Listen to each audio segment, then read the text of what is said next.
So this is the Hamilton Beach coffee grinder. Has a little base here where you can conceal the cable when you need to. It's unplugged, so you can go ahead and fill it up. There's little indicator lines, so you know how much to fill it. Our top has a little arrow indicator, so you know when it's locked. Looks like it's good and locked, so we can plug it in. About 10 seconds. It's pretty quiet.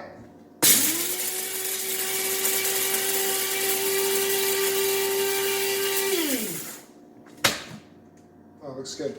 And then it has a detachable base, so you can just pour it right into your filter.